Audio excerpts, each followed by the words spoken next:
So it's my pleasure to introduce first Wild Energy, which comprises of numerous people, but we have 4 of them here, 2 of them joining us on the stage.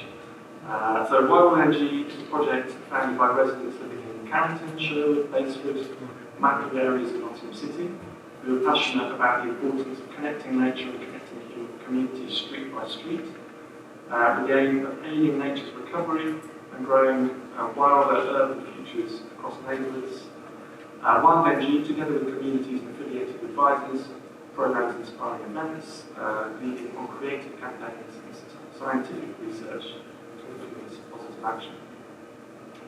And first of all, we have a video by the artist Asad Raza, who also, by the way, has some work upstairs in the current exhibition. You can check it out. Asad was hoping to join us via video link today, but there's a combination of travel and technological difficulties have conspired to mean that's no longer possible. But he will be screening his short film, so I'll read his bio nonetheless. Asad Raza, born in Buffalo in the USA, creates dialogues and rejects disciplinary boundaries in his work, which conceives of art as a metabolic, active experience. Absorption, in which cultivators create artificial soil, was the 34th Caldor Public Art Project in Sydney, shown in the Gropiusbau, Berlin, in the Ruhr Triennial, in United, Plot for Dialogue, 2017. Visitors played tennis in a 16th century church in Milan. Root Sequence, Mother Tongue, another work of his, of the 2017 Whitney Biennial, combines 26 trees, caretakers and objects. Schema for a School was an experimental school in the 2015 Ljubljana Graphic Art Biennial. And Raza premiered Minor History, a dialogue with his 91-year-old uncle at the International Film Festival of Rotterdam in 2019. Rasad's works often inhabit intimate settings such as the bedroom, and the 2018 Lahore Biennial for a home show, which took place in his apartment in New York. Rasad asked artists and friends to intervene in his life, while Life to Come, a Metro Pictures featured participatory work and Shake a Dance. Rasad was artistic director of the Villa Empine in Brussels, 2016 to 17. With Hans-Ulrich Briest, he curates a series of exhibitions inspired by Edouard Glissant, including Mondalité, Trembling Thinking at the American Society in New York, and Where the Oceans Meet at MDC Museum of Art and Design, Miami. Of Pakistani background, Raza studied literature and filmmaking at Johns Hopkins and NYU, where he helped organise a labour strike. It's a real shame not to have the Q&A, but I would urge all of you, if you're interested in his work, to follow up some of those projects and some really inspiring work. So, first of all, we can, I think, seamlessly transition to his film.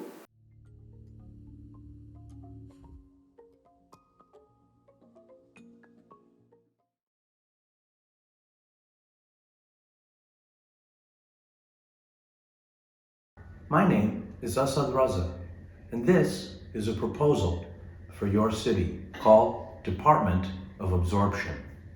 Let's take a look. You may have seen the project Absorption in cities such as Sydney, Berlin, or Essen. In the piece, we collect waste products produced by a city or a region to make an artificial soil called neosoil. These include sand, clay, metropolitan compost, dried cuttlefish, spent barley from breweries, cardboard and wood from packaging and shipping, cacao husks from chocolate factories, iron oxide from water treatment plants, bones and ash from restaurants and butchers, pigeon droppings from pigeon fanciers, and human hair from salons and barbers. With the help of a team of soil scientists, we mix all this material into a neosoil that is fertile and healthy, diluting toxins and keeping it moist and aerated in a museum or gallery, which is filled to a depth of 30 centimeters. The whole thing is free and open to people to walk on it, interact with it, inhale the smell of fresh earth, meet the team of cultivators who make it, and finally take as much as they want to use for their own projects. Department of Absorption will help your city set up a branch of city government, creating 20 permanent sites of absorption. This will produce several hundred tons of neosoil every month. By the way, soil is not compost. Organic stuff like compost is only one component of neosoil, about 25 to 30%. People in 20 neighborhoods can benefit from a local experiential site to interact with fresh earth, meet cultivators, learn about living materials, stage performances, let kids play, and take some for their own pots, balconies, and allotments. It will also produce jobs for soil scientists and graduate students studying what they call urban technosols, and teams of cultivators at each site who will be raking, turning, watering, adding to, and testing the soil's toxicity, pH, moisture, etc., to make sure we have a clean, healthy neosoil. Urban planners can use it to accelerate the return of unneeded structures to a forest environment. Right now, in Birmingham, we're remediating a toxic site by adding neosoil in a specifically tailored recipe and sequence, diluting the heavy metals and making them less bioavailable. You might ask, what's the difference between Department of Absorption and a good old Department of Sanitation? Well, think about what sanitation means. Cleaning with sterilization, the elimination of trash and germs, and the ideal of living in a sterile environment. Meanwhile, all the material of the ecosystem is left behind in toxic landfills. With absorption, we add attention and care to waste products, mixing them back into immediately usable landscape. It's the difference between cooking a meal with your groceries and dumping them on the kitchen floor. From a wider perspective, the proposal aims to reverse the usual movement of an industrial society. Instead of taking the landscape and separating it into different components, which can be toxic, we take the separated components and recombine them into a holistic, world-building material, neosoil. Most human endeavors use up potential energy stored in the land and waterscapes. Department of Absorption creates potential energy and stores it back in the landscape. At the scale of your city, we'll be able to process your industrial waste products and turn unneeded portions of the urban fabric into fertile neosoil. Mayors, city council members, and civic leaders are welcome to get in touch. Thanks.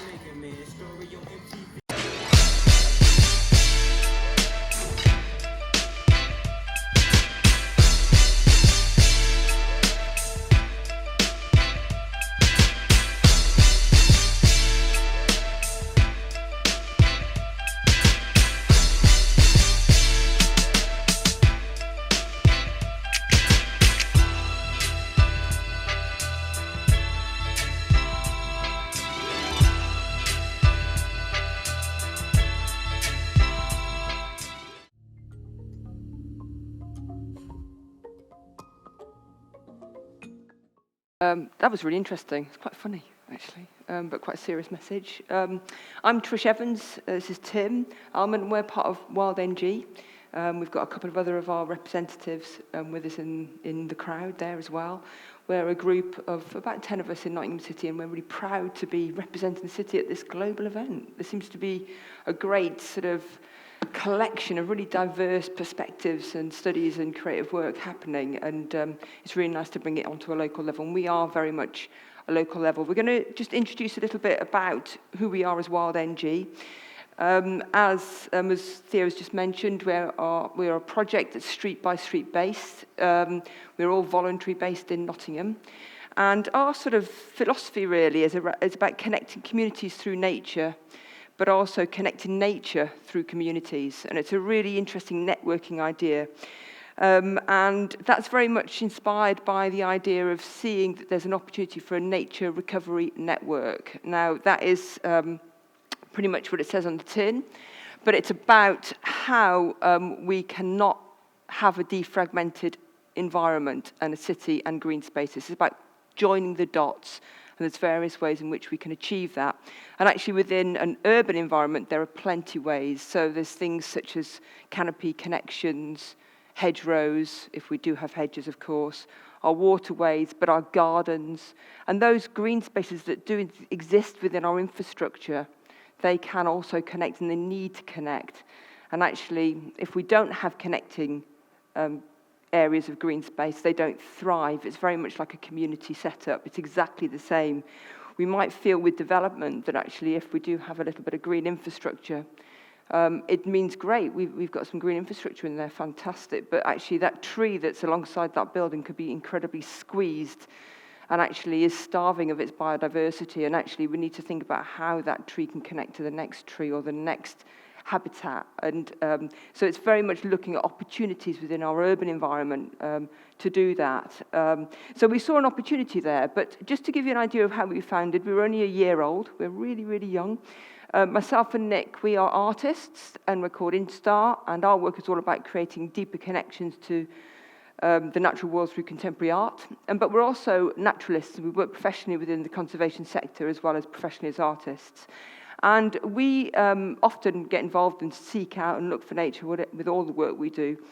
But one thing we really wanted to do is set up something called Swift Street, which was about 5 years ago, and Tim has been a huge sort of contributor to that project.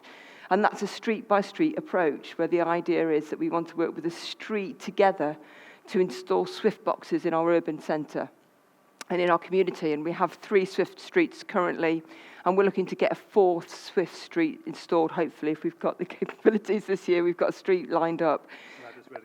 Brilliant, yeah, boxes ordered. But it's really about connecting our communities. Now, just to sort of give you an idea of Swift Street and the success of it, we haven't had any Swifts take our boxes yet, and while that might sound very disappointing and unsuccessful, it's actually incredibly successful because we've tuned our community into the importance of Swifts where we live and the biodiversity conservation effort that's required for Swifts, and we do know we're going to be getting Swifts this year. We had a very near-on successful year last year, so it takes time to build. But it's that approach. So we wanted to work with that street-by-street idea, think about the Nature Recovery Network, and that's where Wild NG started. Now, I'm saying Wild NG. You could say Wild Ng, which is the postcode for Nottingham, for those who are from Nottingham in the crowd. I'm sure there's quite a few of you. But it is obviously a play on wilding. But also we have debated rewilding as well. I think Tim might mention a bit about that later on in the presentation. But yeah, so we founded a year ago, and we wanted to look at these nature recovery networks. We are a group of artists, residents first and foremost, but also we are conservationists and also ecologists. I just keep moving through these slides and we can revert back to them. But we are made up of a diversity of peoples, really, but ultimately we're local, where we can be. But we've created this model for Wild NG, which is very much about a model that's quite fluid and allows for a range of different ways that we can all connect and work together. So we've come up with a sort of model which has drivers. They are those who take forward ideas and drive on maybe those speculative concepts. But we have the advisors, those who want to dip in and advise and share their expertise and knowledge, and we have those forums for that. We have the champions. We are volunteers, so if you want to champion a project, you can come to us and we will enable you and support you in doing that. We really encourage that championing of an opportunity. And then volunteers. And the idea is that we can dip in and out because we are volunteers ultimately, and we are all working. We're super busy. We have lives that we've got to live. And so we're not putting pressure on ourselves to sort of fulfill everything immediately and now and have that rush on.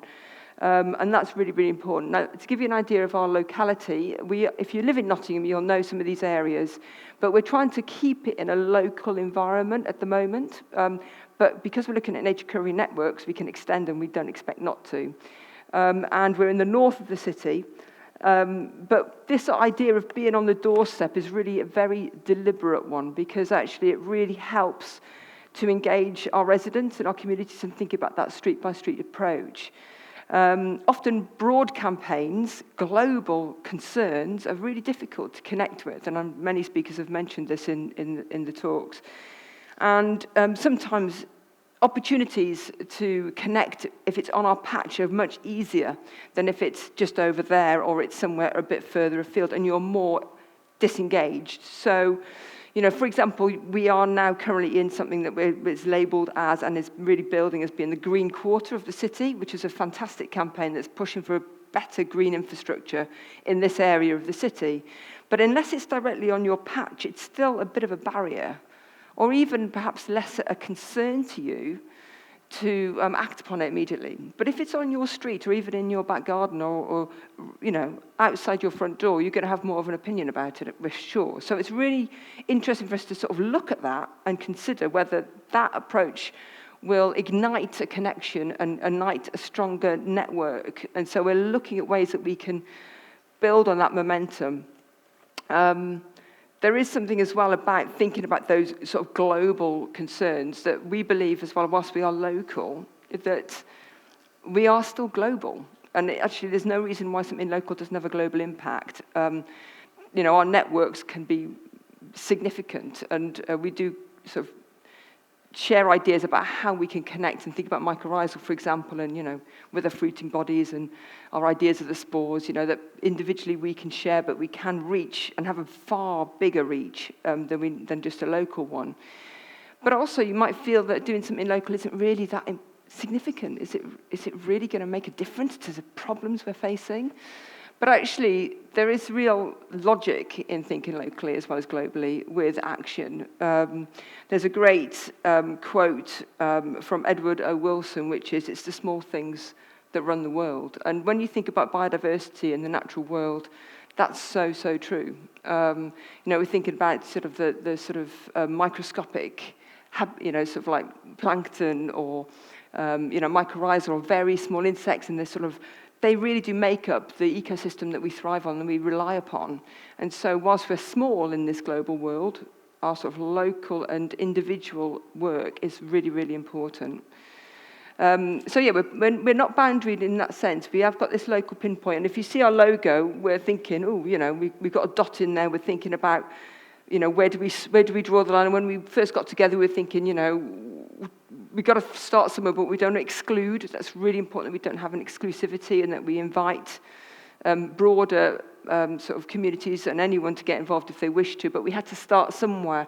So whilst working with our advisors, and we are affiliated to Nottinghamshire Wildlife Trust in terms of they're working closely with us, we're working with their mapping to see how we can perhaps start mapping our nature recovery networks and our green spaces and activity and where it's happening, and then start from there and then grow it. So just going back, actually, just to this image here, just about thinking about our projects. We are 1 year old, and we are super duper young, but quite a lot's happened. We're being asked to speak at things like this, which is really fantastic and quite humbling, to be honest. But we have made some traction. We have had quite an impact, really, so far, and it's been really exciting for us to see the responses.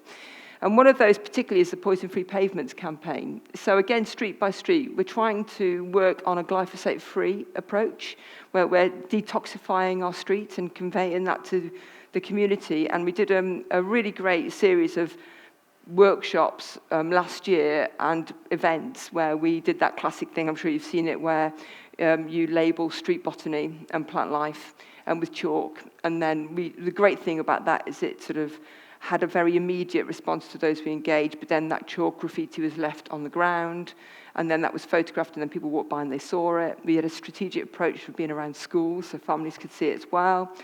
But that's really great imagery. But what happened is that it pricked the ears of the council, and that really influenced them to think about, it didn't influence them, we actually inspired them to, maybe we slightly forced them to sort of not use glyphosate. So what's happened is that positivity of that programme has resulted in now the council coming to us to say we need to work with you. Because we put a little bit of pressure on them going, we don't want glyphosates. We don't want to stop our beautiful wildflowers from growing. So it's been a really interesting project, and Tim will share a little bit more about that process in a moment. We've had other projects like Bat Super Flyaway, which is installing bat boxes and doing bat ecology where we live. And again, the visualization of that and having maps, having flyways, being graphic. So the idea of identity with everything we do is very, very important. So we've thought very carefully about our branding and how we come together with thinking about our identity there. And all of this you can find on our website. But yeah, I'll end it there, and then Tim can carry on to the next section. Thank you. Is this working? Can you hear? Great. Okay, so obviously we're here in the context of a symposium on post-capitalist imaginaries, and that begs the question: is what is Wild NG's vision? If we can be said to have a tight vision, and we certainly do have a vision, but it's very much a conversation. We're a very broad network, and we aim to grow and to include lots. Part of our raison d'etre is to include people that wouldn't necessarily think of themselves as conservationists. Sort of nature conservation is often seen as something that's not really for people in cities, despite good efforts by the Wildlife Trust and others. It's something out there in the countryside, and it's a separate concern to city dwellers. And we reject that. We think that nature's absolutely where we live, and we want to. A core thing for us, I think, isn't it, is getting people on a street-by-street basis to know and love their local nature and to advocate for it and to therefore change the landscape of a city, street by street, hopefully. So what do we want for our very urban city in 500 years or a shorter time? It begs questions like that, and we're keen to have those conversations. A few ideas for us to kind of throw out there. And we'd be interested in the question and answer later to hear some ideas from you lot and to have a bit of a discussion around this. Anyway, we see that we want to work towards a defragmented neighbourhood led by communities with no isolated pockets of nature. In other words, nature runs through the city, literally and sort of metaphorically, if you like, and the wilder dots join together and are resilient, so spread out from the middle. Thank you. Also, this is important for us. We want equality throughout our community, both in terms of between humans and non-humans, or more than humans. We've talked of recognising some of the creatures that we share our city with as our neighbours, our more than human neighbours or non-human neighbours. That can be a tree on your street, or it can be the swifts we've talked about, and we need to love swifts. And every year, I really like swifts, and every year when the swifts come back on an incredible flight from Africa, is it 8,000 miles, something like that? It's ridiculous. They're currently thinking of leaving sort of Central Africa around the Congo and flying back, which I'm looking forward to. But it's like seeing an old friend again, and for me, maybe I'm an old hippie, but it's like that's how I personally would like to promote the view of nature in the city, essentially. That we all see these our non-human neighbours as valuable as anyone else in the community. And so therefore human and environmental justice have to work together. Nature must exist, thrive and grow in the city with an equilibrium and balance of power, both in terms of human power and power between humans and non-humans. We want equitable access to wilder spaces and connection with nature. We don't want nature just to be something for those with big gardens or the ability to drive out to a Peak District every weekend. Connection with nature should be everywhere. And I've mentioned before the kind of binary idea that nature's in the countryside and the city's for humans, and that's something we definitely want to promote. Most of the country live in urban areas, and so if urban people can't connect with nature, then there really is no hope.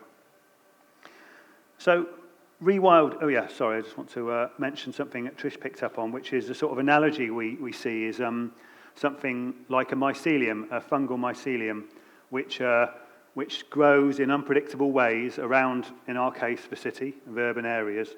And mycelium, when it reaches a barrier, it finds a way around it. I think we'll talk more later, won't we, about some of the barriers we found with some of our projects and ways we've hopefully getting around them. But that's what mycelium does, and it's unpredictable, and it pops up in fruiting bodies, and we see people active in the network as acting like fruiting bodies to spread ideas. So that's a kind of a metaphor we're kind of driven by in a way. So anyway, back to the sort of the vision stuff.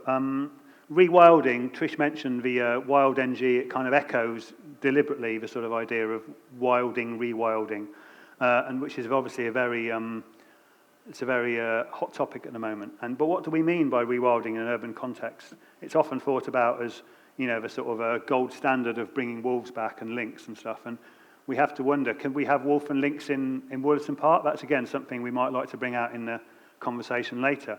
But for me, I mean, I would like wolves in Woollerton Park, but for me, it's just as much rewilding if you walk along your street and you notice bittercress or ragged robin growing along the street verge and you recognise it and it wasn't there before because the council no longer spray the streets with poisons to kill everything. That for me is just as much rewilding as lynx in Kielder Forest or whatever. Yeah, so that did inform a dialogue that was had at the very start. There was a suggestion to maybe call it Rewild NG. Sorry, that's a vision of, these are visions from it's a Wildlife Trust piloted this, haven't they? That's a vision of how the Broadmarsh could be in a wilder green in Nottingham. And there is also this vision actually where we are now, you see Nottingham Contemporary on the left, yes. but it's that green infrastructure in the city. Yeah, so imagine that rather than what's there now. I mean, for me, that's an incredibly positive vision. Yeah, so again, we'll be bringing it out hopefully in the discussion more.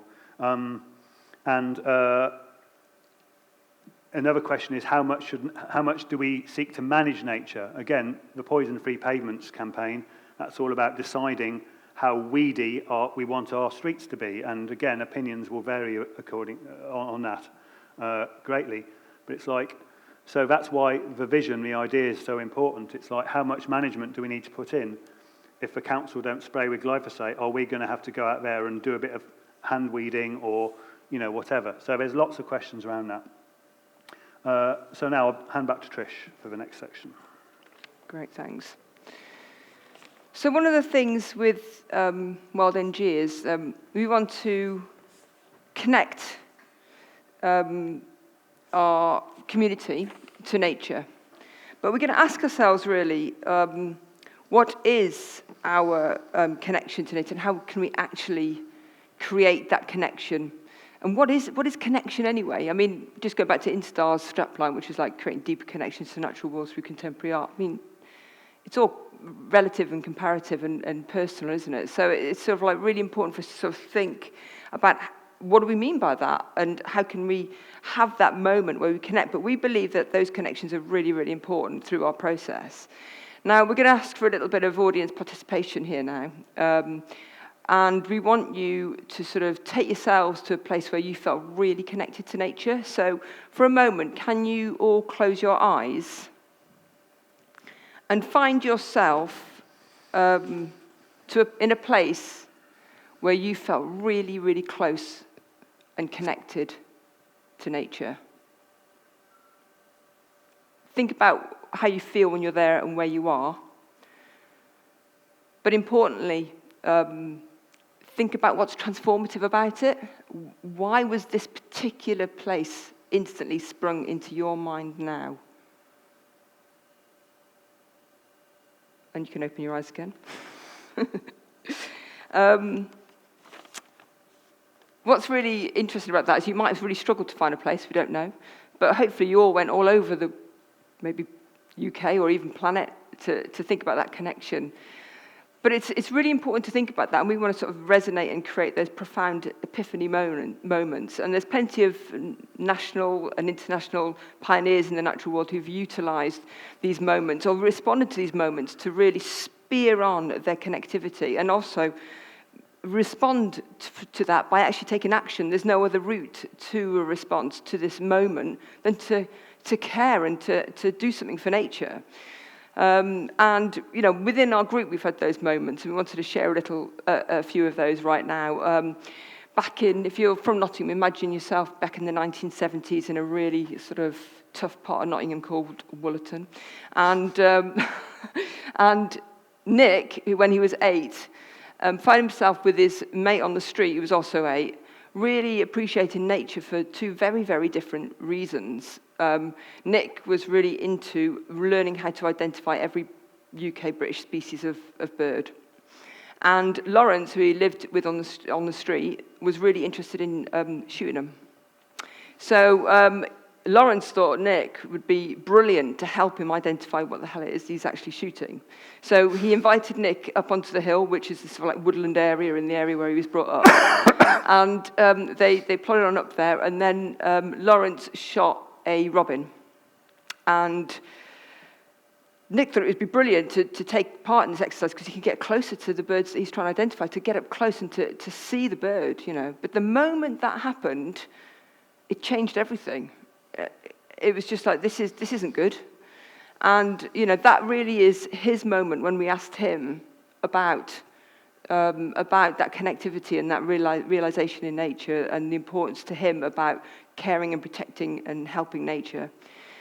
Bring it forward a little bit to the 1990s, and myself, probably a few of the group as well, and probably a few of you out there, a few sort of like all-night parties out in festivals, raving, nothing on my feet, watching the sunrise, you know, and just really, really feeling the earth underneath my feet.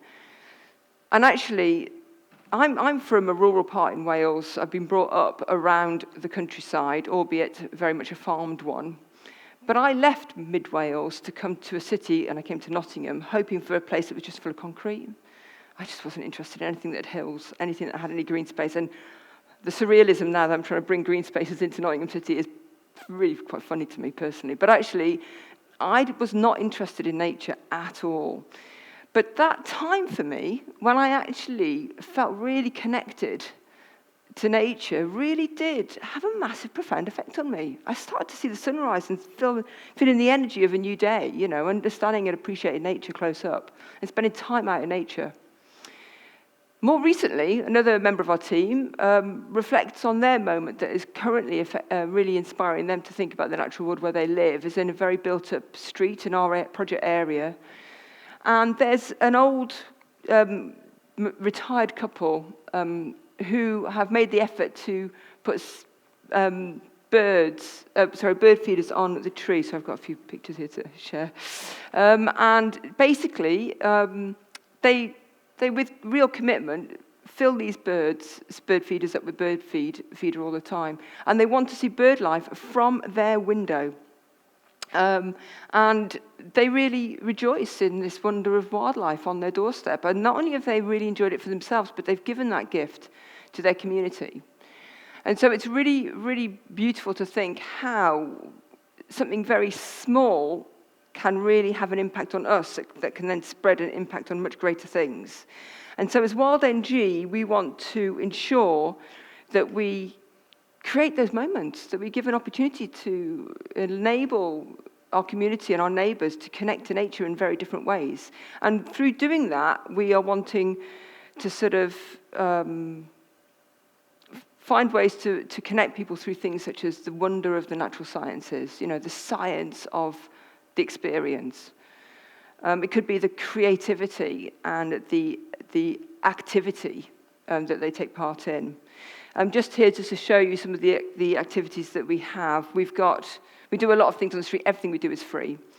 But we're trying to involve our community in multiple levels along. For example, the Bat Super Flyway, we've got the bat boxes, which were funded by participants who attended a free bat walk by us who are volunteering and leading that session. The materials were then sourced from that funding, and then a local carpenter built the kits and cut them ready, free of charge as a volunteer. Then we got our local community to build them, led by us leading those volunteer sessions, but they volunteered their time to build them. And then just last week, we voluntarily installed them. And that is just a really nice example of how actually we can incrementally have an impact and involve people in that story and in the emotive process through the project. So yeah, we're trying to find those projects, and this, like with Swift Street, you know, having the Swift alongside our urban setting and our houses, and they're living in the same homes as ourselves. They are our neighbours, opening up that story and what we call the superhero of the bird world to our community is really helping to convey the wonder that we witness and motivates us as a group to participate in such a project. So. Yeah, I think now I'm onto the mode of sort of tree hugging, which has sort of moved on from my dancing days, and I do wonder, wow, you know, that's a really rejoicing thing for me, but it probably is cringeworthy for my children. But actually, my love of trees has sprouted from a personal loss, and when that tree was planted, it really gave me a lot of I don't know, profound and really meaningful things for me as an individual to know that tree's going to outlive all of my immediate family in that time, and that felt very important to me. We're just going to show you a little film now. I don't know if, Jim, you can just quickly show it. That'd be great.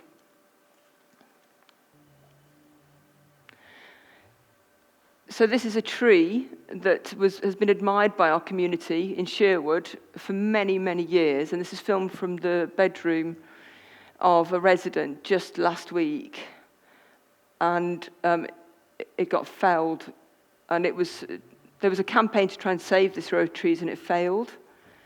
And this was shared on our social media, and you might go, okay, development, so be it. The odd tree has to go. There'll be trees planted. Mitigation will include opportunities to grow trees locally. But this film was actually shared by comments of like that personal relationship that she had with that tree. And as a response, it was huge locally. People were angry. They were stressed. They were upset. They were mortified. And it's just interesting to know that our relationship with trees alone, like something like that, to know that the birds won't be nesting there this spring now, will they? So it's just sort of like really interesting triggers. And there are those triggers of loss, like with Nick, with the bird, and then there's those triggers of happiness or just moments of wonder at nature. And so we're not going to be going out killing animals to get support for a project, that's for sure, but we will be sort of looking at those really positive opportunities to sort of encapsulate that emotion to grow our network. So yeah, that's basically it on my bit now. I'm going to hand over to Tim, who's going to carry on with talking about the care. Okay, yeah, thank you. So yeah, caring for nature is key. It's like we want people to care for, every little tree. Trees aren't that little, are they? But every tree, we want a sort of people to notice all the little things in their local environments, in their streets, and to value them. That's one of our key missions. And here's another example of a activity we did, which was very popular. Trish mentioned it earlier. It's pavement botany. So what we do is we go out, we walk around our streets, and we identify and label all these weeds that otherwise people might just walk past. And the idea is to engage people both during the event but afterwards, because the chalk stays there until it rains next time. And people go past and go, oh, ivy leaf toadflax, that's an interesting name, and they might look at it closer. That's the sort of attention and care we want people to. Lots of people sniggered at nipplewort. That was quite a one that lots of people remembered. But it's like they've all got amazing names. Lots of our wild plants, ivy leaf toadflax. It's an amazing name. Dandelion's less common, but and we want to sort of get the stories and get the interest and people to recognise these non-human neighbours as they walk along their streets. But the big question is, what does a cared for urban street look like? And we are very conscious that opinions will vary greatly in every street, let alone across the city, as to what that actually means. As you know, you may know, one of Nottingham City Council's big themes is clean. They're very into, Nottingham has apparently for years had a reputation as a messy, dirty city. And so the council have in the last 5 or so years, I think, put a lot of store into making the streets cleaner. But we need to ask, what does that include? Obviously, moving dump fridges off the pavement is a good thing, but spraying poison, doing this sort of thing, over tidiness is not, in our view at least, and we want to kind of share and spread that point of view and have debates around that. And we acknowledge it's a debate. Lots of people really do like, sterile streets, and we want people to learn, we want to have discussions that will encourage people, encourage people to care for nature in all its kind of messy, inconvenient glory sometimes. You can't have swifts if you haven't got, can't have wonderful swifts flying over your house if you haven't got enough insects for them to eat, which, along with the lack of nesting sites, which we're also addressing, is one of the big factors in their decline. And we're not going to have insects for them to eat if all the leaves where all the invertebrates over winter are cleared up aggressively, or the streets are sprayed with poison, so the invertebrates haven't got the plant life to feed on. So there's a question here, which again, we'd like to pick up in the discussion, which is, on the streets where you live, which may be in Nottingham or elsewhere, if plant life burst through the cracks, and there was a noticeable increase in that, how would you feel? Would you have mixed feelings? Would you view it as an uncared for street? It's that word care again. Are you honestly, secretly concerned that it lowers the cleanliness and the status almost of your street? Is that poppy a bonus or a problem? That's a sort of question. Do plants cause damage or obstacles? So yeah, there's a spectrum of views there which we want to unpick. So we think that our understanding of a cared for street, and therefore a cared for and thriving city, needs to be reimagined. This links to what are called shifting baselines, which is an ecological concept you may or may not be familiar with. But shifting baseline is the idea that we judge normality based on how things are usually in our kind of youth, early adulthood. So for instance, to sort of thought experiment, if it were possible to, if I had a TARDIS and I could transport someone from my grandparents' generation into the British countryside now, they would be appalled. Because, like, they'd say, where are all the birds? Where are all the butterflies? Where are all the hedge wildlife and the flowers, the crop flowers? Because they've all gone, and now we just think it's normal because that's our baseline. And worryingly, the younger generation now, if trends go in the way they're going with biodiversity, that process goes and goes on and erodes all of our understanding of what nature should be like, whatever that means, whatever nature should be. So that's something we really want to reimagine. We want to say where we're actually living now, the situation we're in, is a very depleted, extremely depleted biodiversity, both in the countryside and in cities, and we want to challenge and reverse that. So as we've said, plant botany, or streets, plants on the streets, has a bad reputation in that it's seen almost like dumped sofas and fridges, and we need to challenge that. Great. Okay, I think that's, yeah. Oh yeah, just last point. We want to open up that space for conversation and have those debates. And they won't always be comfortable conversations. Some people will go, I hate the weeds, I'm all for the glyphosate, and that's something we need to engage with because we need to change opinions on a sort of for everyone, really. Yeah, and I think just sort of following on from that, the sort of like, where do you sit on that spectrum?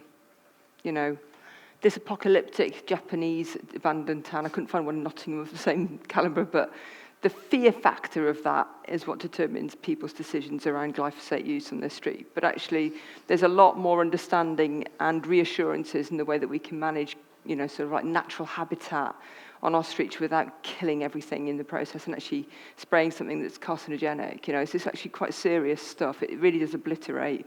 But, you know, it doesn't have to be like that. But it's just understanding in our minds what we believe to be something that's cared is just really interesting debate. And we'd really like to talk with you about that at the end if there's possibilities. This is just a sort of summary of the plants actually that we surveyed when we just did that street graffiti on just one session. We got 44 species, which is just really great. Just goes to show about the diversity of what we've got on our doorsteps. And as lovely names again. Beautiful, names. Yeah, really inspiring. Actually, great way of engaging people in understanding botany. But yeah, really important as well to sort of understand that, you know, nature, like what Tim was saying, isn't in the countryside necessarily. It is actually very rich where we live. And although we're living in this very developed urban environment, we may feel that those sort of networks for nature can't occur in the urban environment as much as they can in the sort of rural environment, when in fact it's actually more like the other way round. You might think the concrete is preventing our wildlife from connecting, but actually, compared to some of the landscape of the UK, in terms of rural landscape, it's incredibly difficult. It's a monoculture, and it's actually really deplete and very poor when it comes to biodiversity. So to convey things like this about what we've got on our street is a really great way of conveying that message that actually there is huge potential in urban environments. And it could be said that the wildlife movements of the UK have focused much more on saving and securing green space outside of cities, and have only, I would say, relatively recently picked up the idea that actually our cities have been forgotten, and actually they are where we need to really be putting our focus. So it's really interesting for us to look at ways that we can do that in Nottingham. Just to finalise, our project is based on sort of like gift economy, really. We are volunteers, and there's a real exchange of knowledge and time between ourselves and our neighbours and our group and our community. And we really pride ourselves on that, and we don't put pressure on ourselves to work beyond that. But actually, through that, we like to make sure, of course, that we deliver educational and creative opportunities through that. And we ourselves are learning all the time about approaches and knowledge about species and from experts and so forth. And just people who live in the community who know a lot more about their area than we do. So it's really, really fascinating stuff. But obviously we appreciate that, volunteering labour isn't always equitable, and we're thinking about this idea going forward and thinking about growth. We know it was really brilliant to hear some of the conversations yesterday about what our understanding of what the word growth is, that not all growth is bad, and of course we're networking, so we're going to be growing, right? So we want our nature to grow, etc., etc. But with that comes actual how are we going to resolve that? We're at a bit of a pivotal point of what step do we need to take to formalise things a little bit more than us all doing this together? So we're really at that stage, and perhaps even the conversations today could inspire us to think about a model going forward. But it's a really exciting phase nonetheless, and like I said, we've actually achieved quite a lot so far. But going back to that sort of 500-year plan and that model of how we can have an environment that is networked is really where we want to be thinking and giving our attention to. One thing is that when we launch ourselves as volunteers, we are often potentially in the firing line for a negative opinion, or that's not going to work, or good luck with that, or you didn't do this, you said you were. But we are really not going to be put down by that. We've really believed that we want to work by a motto, which is that we believe that we want to try, we want to learn when we try, but one thing we're not going to do is not try. And that's really what we're here for. And that's the end of our talk. Thank you.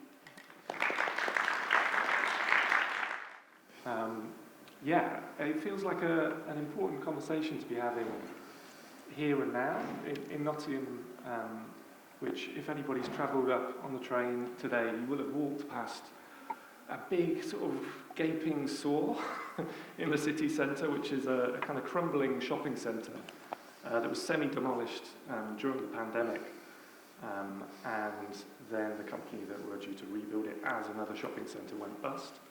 And it's kind of kick-started a lot of conversations about what the city centre does for wildlife, for people's engagement with different ecologies. So I think it's really important to have this link to those sorts of initiatives in Nottingham. But also because of the pandemic and the way in which, for a lot of people, their local parks were allowed to grow in much more unruly ways than they're used to, and the kind of different modes of attention that encouraged.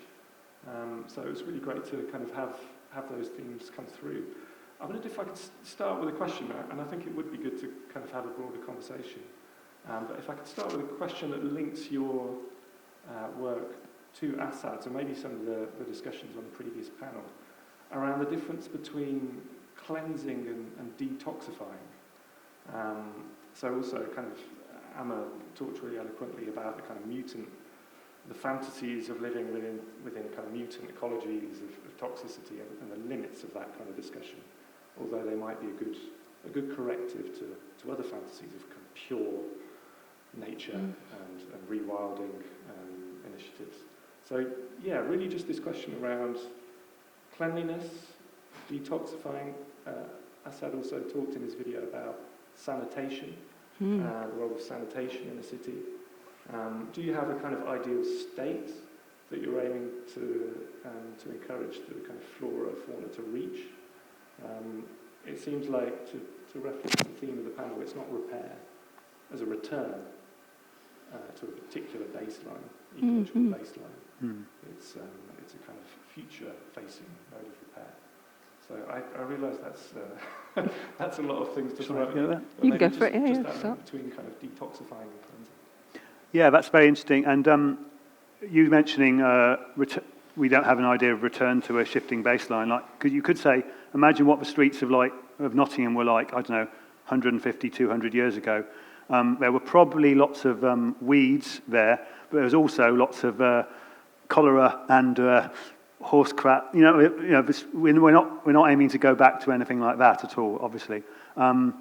And one thing I found interesting in Assad's talk, which echoed something here for me, was he talked about the difference between sanitation and detoxifying in terms of like sanitation's where you kind of clear something away and put it out of sight.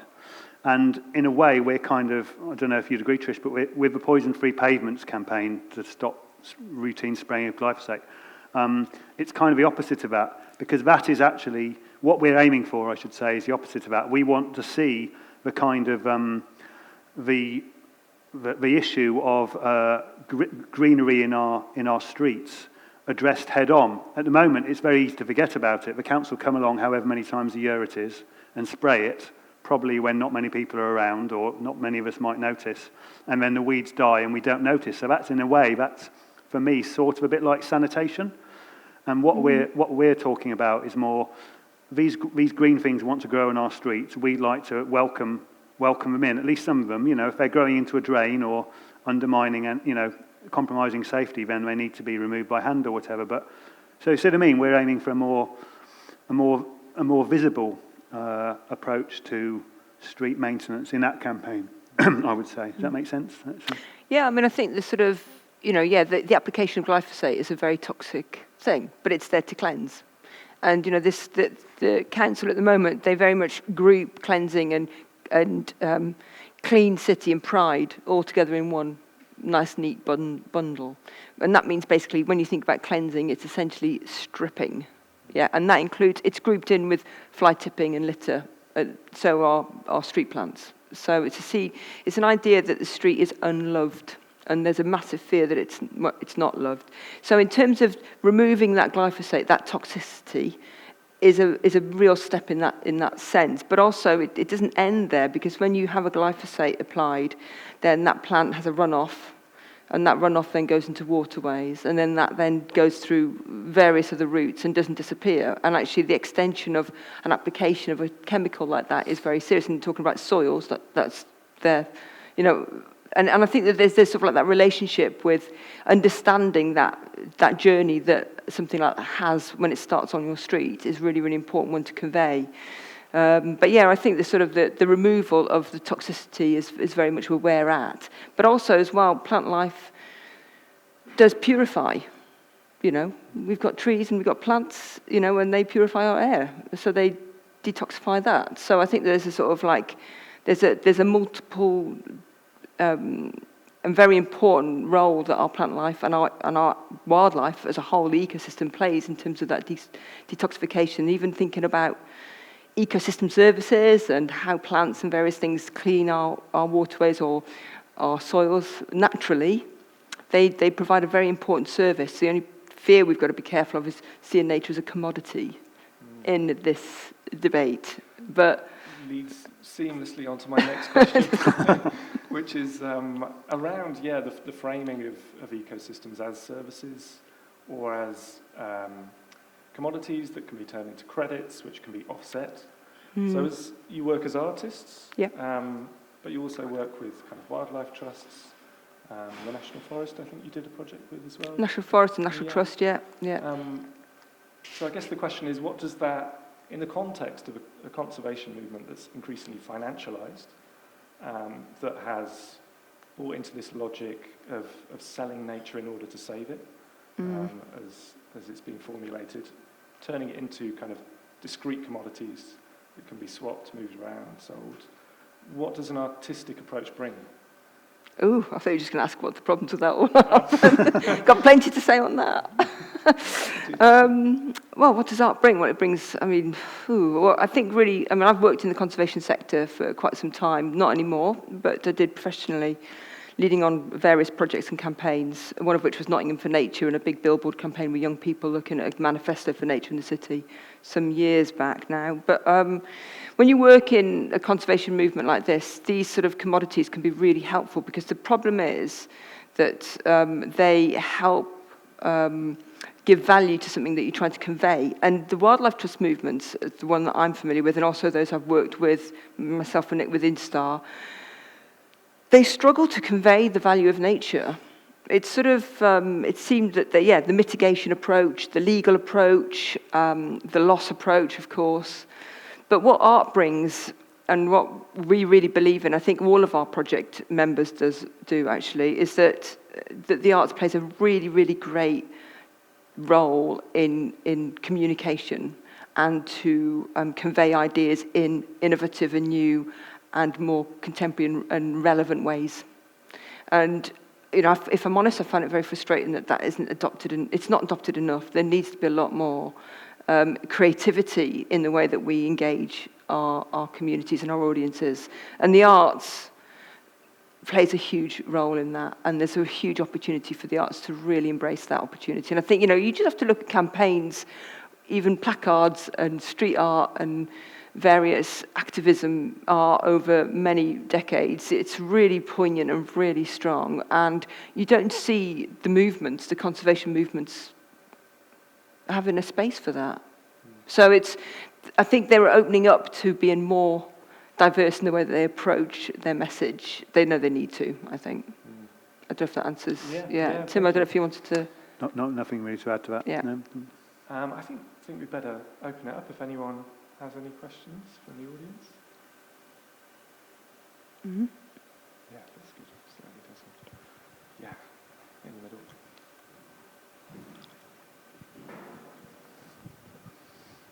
Hello. It's not just a question. I just want to speak in defence of my council. I'm a councillor. I'm Chair of Environment and Climate Change at Broxtowe, and I think my council's doing a really good job. And it's not easy because, like you say, you have to re-educate your workforce who are used to keeping things cut and neat and tidy. But you've also got to persuade the people who pay the council tax that when you don't mow the grass verge because you're waiting for the dandelions to feed the bees, that you're not neglecting it. Some of them come out with their lawnmowers and do it themselves because we haven't. So it's not dead easy. The other thing I wanted to just observe was I wonder if the swifts have got the right things for making their nests, because my sister lives in Bedfordshire, and there was this great big area of mud and clay, I think, and for hundreds of years the swifts came flying back, collected all this mud and made their nests, and then one year there was a housing estate there and they couldn't do it. So I think eventually they will have found a way around it, but the swifts need mud as well, I believe. I think that's house martins. Yeah. Oh, is it? Yeah. All right then. But they are often confused, so I think that's They're very, very similar. Yeah. So, you know, sometimes just the box isn't enough, is it?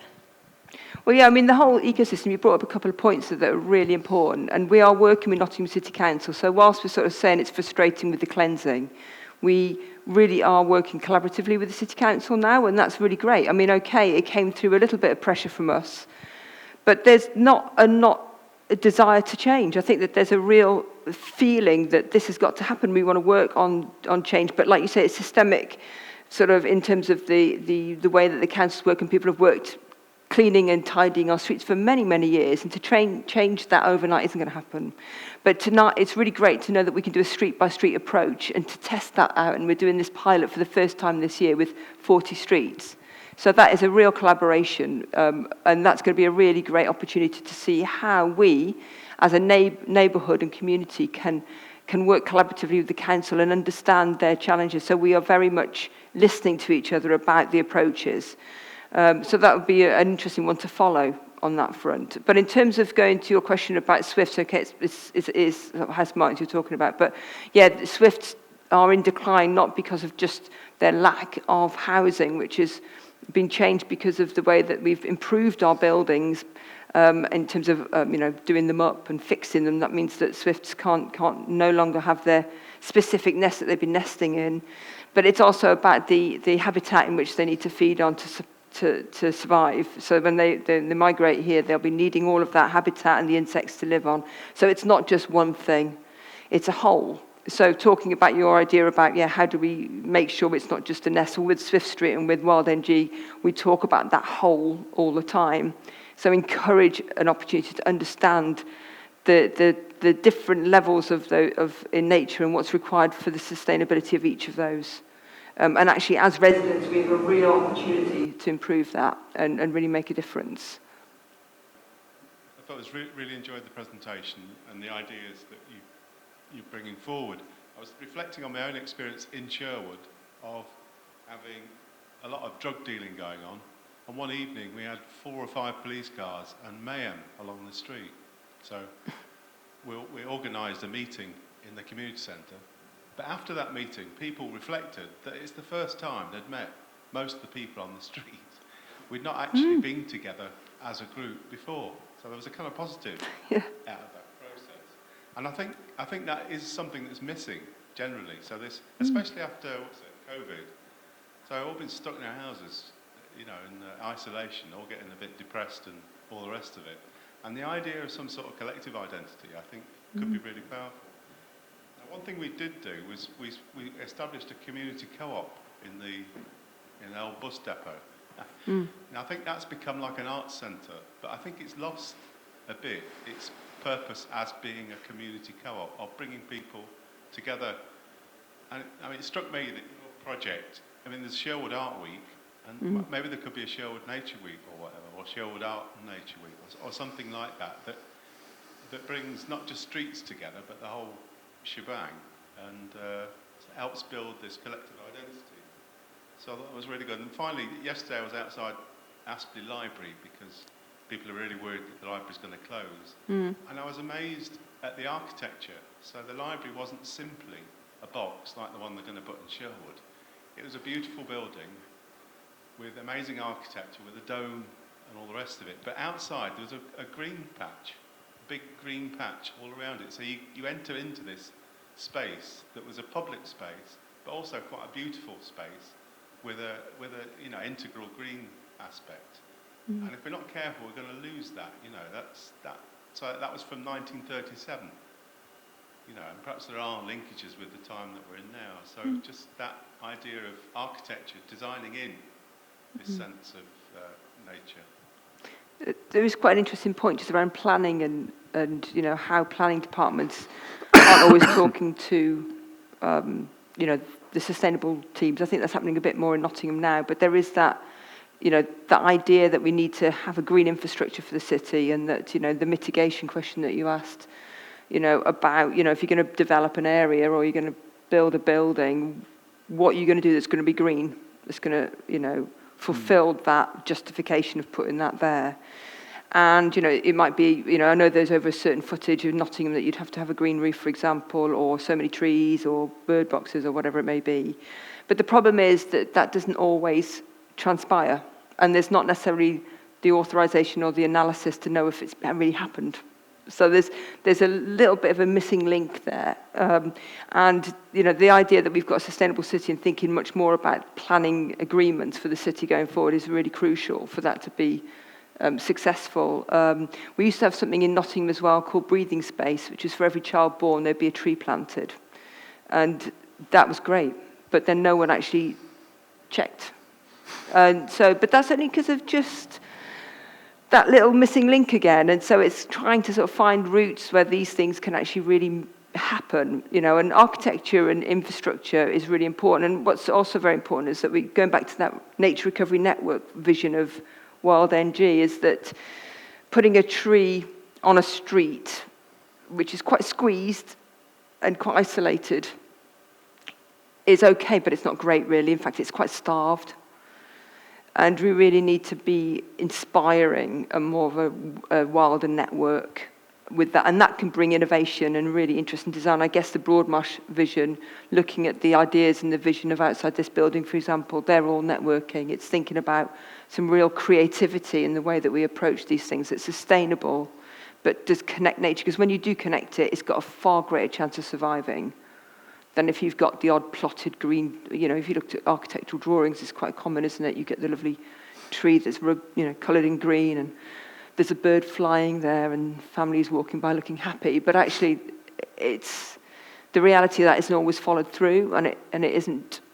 There needs to be a bit of linkages going on there, and we hope that perhaps you talk about Sherwood. There's quite a community there that we hope that will help grow that connectivity and linkage, and challenge when it's not fulfilled as well. Can I just quickly pick up on your comment about the library? I don't know Aspley Library, but buildings like that very well, very beautiful and well designed. Often, for me, they show a certain. It's about pride and optimism, isn't it?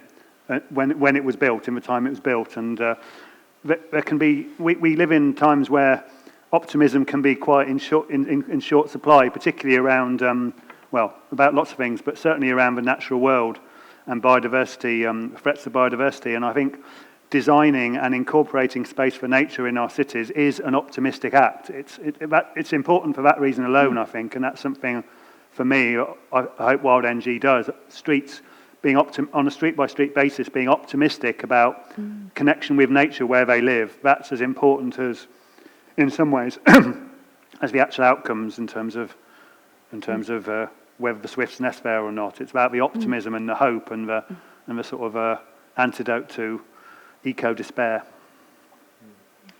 Amar, I think you had your hand up for a while.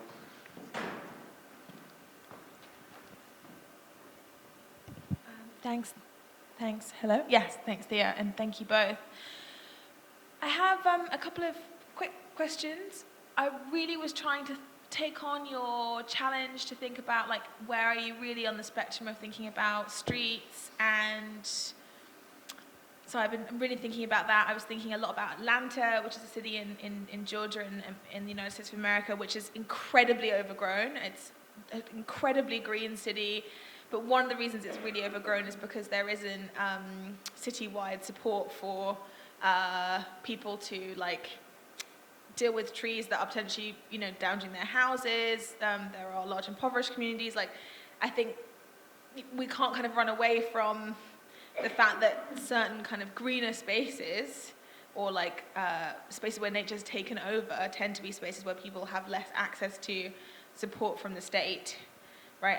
And that leads to all kinds of other problems, which might be really great in that they're green, but then, they don't have healthcare and da-da-da. So it'd be kind of really good to hear how you're, like, dealing with those difficult combinations of things. Especially, I was also thinking about those pavements not being necessarily wheelchair accessible, and those tricky complications. It'd be great to hear about that. And the second was just an offering, which is that one of the ways that I've been really inspired by working around weeds is by the kind of herbalist and medicinal naturopathic workers who are looking at the medicinal properties of weeds and really using that to work with communities who see weeds as weeds and being like, actually, they have all these incredible properties and you can make tea and you can make poultices, and kind of running those workshops has really helped to honor the kind of quote-unquote weeds in, like, community populations. So I don't know if that might be useful or something you're aware of, but that's been really helpful in transforming that natural hierarchy that I think has also been, that is prevalent. Thank you. Do you want to talk? Yeah, thanks for that. Yeah, that's a really good point about how, in lower income areas or whatever, often things are more neglected by default, not by design. And so all the resources get pointed towards making the nice streets clean, and that's something that's really important, and one of the many contradictions around the whole poison-free pavements concept potentially, and that's why we're very, very clear that it has to be a street-by-street conversation where people say, how do we want our street to be? What's the balance between letting glyphosate get sprayed on it or not? And one thing that I don't think we did mention in the presentation, but is an important and potentially slightly awkward point, is that if we do want our streets, if I want my street to be wilder, to have all the, have ivy leaf toe flats growing in the gutter and all the rest of it, and not to have glyphosate sprayed on it, then it might well be that I, along with my neighbours, need to get out there a few times a year and help maintain it, and actually go out there with a hoe or whatever, or a trowel, and move stuff that is growing into a drain or whatever, or is impeding. The point about pavements and accessibility is a point. There was in Brighton, I think during the last year, I think it was 2021, they did ban glyphosate from at least certain areas of the city, and they appointed a team, the council, a paid team to keep them keep the streets maintained without using chemicals. But unfortunately, all the team happened to get COVID, and so there was no maintenance done for, I think, more or less 2 months. And there were complaints about people, tripping over weeds, and there were accessibility issues around that. So there is a balance, and brings up stuff around like, should it be the council's job to employ people with trowels and hose, or should that be a voluntary thing? Not everyone has a capacity to get out there in their spare time and have these conversations, even, let alone. So there's a lot there that we do need to, as we develop the idea, which is still in its early stages, isn't it? But we need to be very aware of and test out. But it is a dead important point. So we're sort of looking at this as a pilot this year. So we've got about 40 streets, hopefully. But those questions that you mentioned are very much on the mindset of those who are very fearful or scared about what the street might look like. That's why we posed the question in the presentation, because there's a sense that if you leave something to go wild, it looks abandoned or it looks messy, and then it looks unloved, and that means the council aren't doing their job, and then there are complaints. So there's lots of things like that. So it's about changing firstly the mindset of what a healthy and cared for street looks like. And can we work towards engaging our community to think of how wonderful some of those plants are? But that hand-pulling approach with a street-by-street conversation is definitely key. And also your mention about herbalism, we've actually got that programmed in. Becky, who spoke earlier, who facilitated one of the conversations, that's her practice and area as an artist, and so we're programming that exact same thing in. So it's broadening that understanding of a certain species and seeing where that helps us in terms of nutrition or health benefits and the story of plants. So it's basically, I think, opening up that dialogue and conversation, which aren't always easy. And we know that when we work with the council, like was just mentioned, there's a real need to make sure places are safe, that they are healthy and tidy for certain needs and certain things to function, But it's the use of the poison that we really want to ban. And if we're going to go back to your original question, where you want to go, personally, we shouldn't be having any chemicals. They should be banned. That's my personal take on it. How we manage plants, there's lots of options. So it's just thinking about the impact of a glyphosate is so serious, and it just needs to stop. And so we need to find a pilot through our city to see what that brings. We're also looking at the idea of leaving a street. Well, in COVID, our streets weren't sprayed. And so, what really happened in that year? Was it really that bad?